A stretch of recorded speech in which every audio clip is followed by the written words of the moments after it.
They did not lose because their weapons failed. They lost because their weapons worked exactly as designed every single time, and design does not survive contact with a species that has never once done anything the same way twice. The Vantiri Compact called it the Kesh Ledger, 11,000 years of refined war doctrine. A decision tree so complete that Fleet Marshal Tel Voronka described it, without irony, as a war already won before it begins.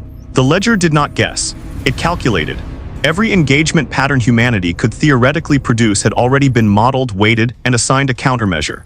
Voronka's opening transmission to Earth Defense Command was polite, unhurried, and devastating in the way only 3,000 years of diplomatic condescension can be devastating. Your species will resist for approximately 6 days, he said, smiling the exact smile of someone who has already read the ending of a book you are still holding. We have accounted for 6 days. We have accounted for improvisation. We have not, in 11,000 years, needed to account for anything else. Command listened to that sentence 11 times before anyone spoke.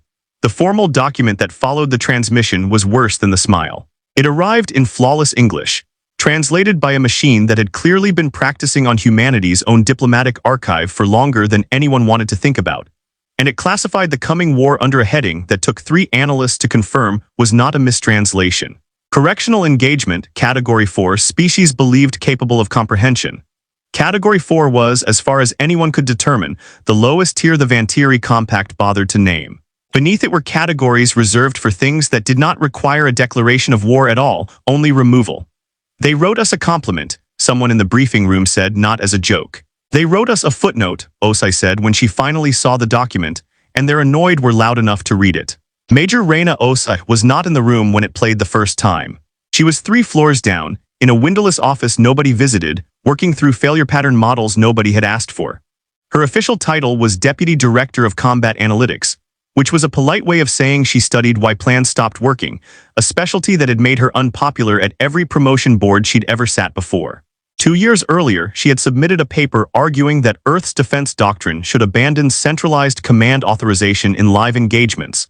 That speed of adaptation mattered more than correctness of decision. The review board had called it operationally reckless. She had kept the rejection letter. When they finally called her upstairs and played her the Vantiri transmission, she watched it twice, then asked for the raw signal file instead of the translated transcript. I want the untranslated version, she said, and I want to know how fast they can change their minds. Nobody in the room understood why that was the question. She did not explain it yet. Explanations, she had learned, land better after the discovery than before it. The signal analysis took Dr. Amara Lindqvist 11 hours, most of which she spent not speaking. Lindqvist ran signals interpretation, a section people mostly forgot existed until something went wrong with a satellite. She had been the second person in the room to go quiet. She stopped typing first, then stopped breathing normally, then finally pushed her chair back from the console entirely because her hands needed to stop moving before her mouth could start. Every Vantiri tactical order carries a cryptographic authorization stamp, she said finally. Not from the ship commander, from a ledger arbitration node 11 light minutes back at their command relay. Every deviation from the modeled plan, every single one has to be submitted, evaluated against the historical dataset, and reauthorized before it executes. How long does that take? Osai asked. 40 seconds under ideal conditions, longer if the deviation doesn't match a precedent in the dataset. Lindqvist looked up. Their perfect war has 40 seconds of latency built into every decision that isn't already written down. Osai did not smile. She had learned a long time ago that smiling too early gave things away. 40 seconds, she repeated, is a long time to be shooting at something. Chief Petty Officer Elias Bram found the second piece 3 days later, in a captured drone recovered off the debris field near Ceres. Bram, who had spent a decade being told by 4 separate commanding officers that his obsession with why the enemy stopped shooting was a waste of a weapons specialist's time, and who had kept a private log of every one of those conversations because, as he put it, being ignored builds character and evidence in roughly equal amounts. The drone's targeting core was intact enough to read. Bram sat with it for 6 hours before he said anything, and when he did, it was to nobody in particular. It doesn't retarget, he said. It commits to a firing solution, and it does not deviate from that solution unless a new authorization comes through. If the target moves outside the modeled envelope, not fast, not evasive, just different, the drone doesn't adapt. It requests retasking and waits. For 40 seconds, Lindqvist said.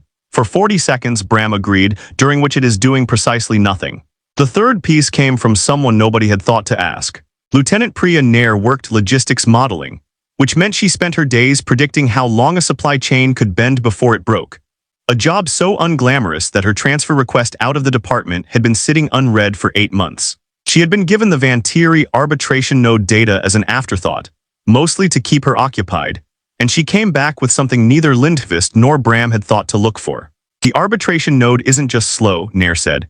It's singular, one node. 11 light minutes back servicing every ship in a 61-vessel fleet. If you give it 11 separate deviations at once instead of one, it doesn't process them in parallel. It queues them. She turned her tablet around so the others could see the model. 40 seconds becomes 440, distributed across the fleet in whatever order the queue happens to resolve. Some ships wait 11 times longer than others for permission to do anything at all, and there is no way from the outside to know which ships those will be. Nobody in the room asked why Nair, of all people, had been the one to see it. She had spent 8 months modeling exactly the kind of system that breaks under simultaneous, uncoordinated demand. It was the same shape of problem, wearing a different uniform. Os looked at the three of them across a table covered in printouts nobody else on the base had bothered to read yet, and said the only sentence in the entire war that would matter more than the ones that came after it. They built the most perfect war plan in recorded history, she said, and then they made it illegal to think for itself. We're not going to break their weapons. We're going to make them wait in line. The plan Osai proposed was not elegant, and she said so herself more than once, because she had learned that people trusted ugly plans more when you admitted they were ugly. Earth's defense doctrine had always aimed for coherence, clean formations, predictable fallback lines, orders that made sense on a whiteboard. Osai's plan threw all of it away. She wanted every squadron, every ground unit, every orbital platform operating on independent, unsynchronized, deliberately non-repeating patterns. No two engagements were to look alike. No unit was to hold a formation for more than 90 seconds. Reinforcements were to arrive from directions that made no tactical sense on paper, because on paper was exactly what the Kesh ledger had already modeled. You are asking Earth Defense Command to fight without a plan, said the general, reviewing her proposal not unkindly. I am asking Earth Defense Command to fight without their plan, Osai said. We'll have one. It just won't look like a plan to anything checking it against a ledger. The general signed it 71 hours before the Vantiri deadline expired. Osai went home that night, sat at her kitchen table, and did not sleep, because thinking of a war as a math problem is a different thing entirely from being the person responsible for the answer. She did not tell anyone at the base that she called her mother that night, or that she did not say anything about the war at all during the call, or that she cried afterward for exactly as long as it took the kettle to boil and then stopped, because the water was ready and there was nothing else useful to do with the rest of the night.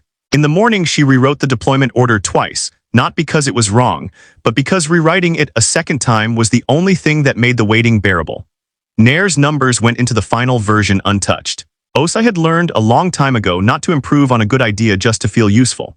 The ultimatum expired at 600. Fleet Marshal Voronkhov's fleet 61 vessels, arranged in the same immaculate three-tier formation the ledger had used in 400 prior campaigns, began its descent exactly on schedule, because the ledger did not believe in early or late, only in correct. For the first 90 seconds, the ledger won every exchange. Its point defense grid intercepted 83% of incoming fire. Its formation held.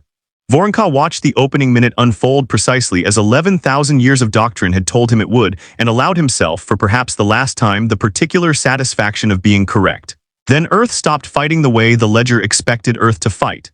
A strike wing broke formation mid-approach and scattered into 11 separate vectors that shared no common pattern with each other or with any historical Earth engagement.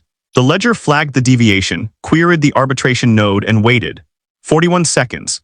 In those 41 seconds, 3 Vantiri point defense clusters continued firing at the formation that no longer existed, because the formation that no longer existed was the last authorized target set they had. A ground battery near the equator opened fire from a position the ledger's terrain model listed as unsuitable for artillery placement, because it was unsuitable, and Osai's engineers had spent 9 hours making it work anyway with improvised bracing and a willingness to lose the equipment afterward. The ledger requested authorization to reclassify the terrain model. 38 seconds. Nair's number arrived exactly when she said it would. 22 separate deviations reached the arbitration node within the same 11-second window.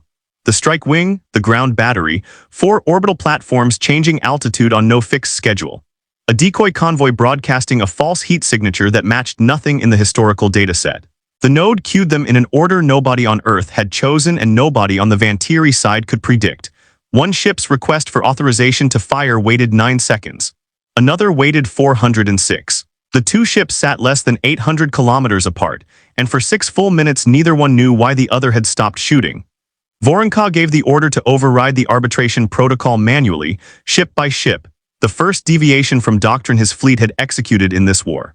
It was also the first order his crews had ever received that contradicted 11,000 years of stored precedent, and 3 of his 11 ship commanders hesitated before complying, because their entire careers had trained them not to.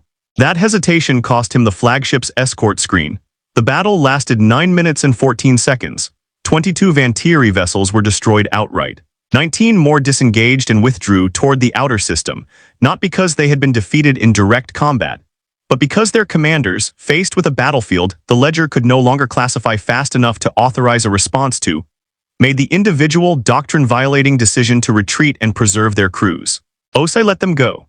She gave no order to pursue, and when asked why, she said only that a fleet's first independent decision in 11,000 years deserved to survive long enough to be reported home. Voronka's official transmission arrived within the hour, formal and unbending, citing casualty ratios and reserving the compact's right to reconvene the ledger's evaluation cycle. It was, Osai noted, exactly the kind of communication a perfect war machine writes when it has just discovered it is not perfect. His personal transmission arrived 4 hours later, unscheduled, unlogged by any Vantiri protocol she recognized. There was a long silence before he spoke, the kind of silence that costs something to produce. "I have spent 11,000 years being told the ledger accounts for everything," he said. "I did not think a species could be dangerous by refusing to be predictable. I considered your chaos a weakness. I was wrong about which one of us was actually improvising, Major. You had a plan. We only had a document." Osai did not gloat, because gloating was a soldier's habit and she had never been a soldier. Instead, she asked for something else entirely. Access to the compact's historical ledger revision cycle, going back as far as they were willing to share, so that the next time doctrine met a species willing to be messy on purpose, someone on Earth's side would already know exactly how many seconds that doctrine needed to think. Voronka agreed. It cost the compact nothing they valued and gave Earth something no battle had: a map of the enemy's next 11,000 years of certainty. That night, Osa did not go home. She sat in the analytics office with Lindqvist, Bram, and Nair, a stack of Vantiri decision logs open on the table between them, already looking for the next 40 seconds someone would eventually need. Nair's transfer request out of logistics modeling was still sitting unread somewhere in a queue of its own.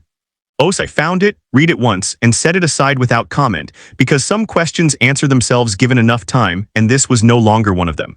"They had the perfect war," Bram said. "We had the honest one," Osai said, and turned the page. Nobody in the room believed the compact would send the same doctrine twice. That was, in its own way, the most dangerous part of what they had just learned. That a species capable of 11,000 years of refinement was also a species capable of revising the ledger to remove exactly the flaw that had beaten it. The next version would not queue its decisions through a single node. The next version might not need permission from anywhere at all. Os did not find that thought frightening so much as familiar.